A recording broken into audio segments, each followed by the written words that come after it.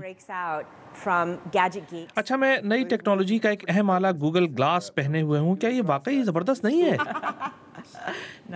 You're laughing at me. You're laughing at me. 2014 میں مشینیں آپس میں زیادہ منسلک ہوتی گئیں، مثلاً کہیں سے بھی گھر کے درجہ حرارت کو کنٹرول کرنے والا اسمارٹ تھرموسٹیٹ یا بغیر ڈرائیور کی گاڑیوں کی آزمائش اور ڈرون کے ذریعے پارسل وغیرہ بھیجنے کے تجربات۔ ایک دوسرے سے منسلک ٹیکنالوجی کی خوبصورتی بھی انٹر کنیکٹیوٹی ہی ہے۔ کچھ دنوں بعد ہو سکتا ہے کہ آپ گھر جا رہے ہوں اور اپنی گاڑی کے ڈیش بورڈ کے ذریعے گھر کا ہیٹر آن کر سکیں، یا آپ کو خود بخود پتہ چل سکے کہ گھر میں فلاں بلب فیوز ہو گیا ہے اور نیا لانا ہے۔ ان ڈرونز کے بارے میں کیا خیال ہے؟ کیا یہ ایک دن آپ کے گھر کا سودا سلف بھی لا سکیں گے؟ میرے خیال میں یہ شور شرابہ زیادہ تھا جو کہ امیزون جیسی کمپنیوں نے کرسمس سے پہلے شاپنگ بڑھانے کے لیے کیا تھا۔ لیکن ڈرون چھوٹے ہوں یا بڑے جلد ہی فضاؤں میں عام ہو جائیں گے اور ان سے ہماری نگرانی اور خلوت کے بارے میں نئے سوالات بھی پیدا ہوں گے۔ اسی طرح مستقل ہیکنگ واقعات اور کمپیوٹر بگز اور وائرس وغیرہ کی صورت میں گزشتہ سال نئی ٹیکنالوجی کا منفی پہلو بھی بہت واضح ہوا، جن سے عام صارف کو بہت خطرہ ہو سکتا ہے۔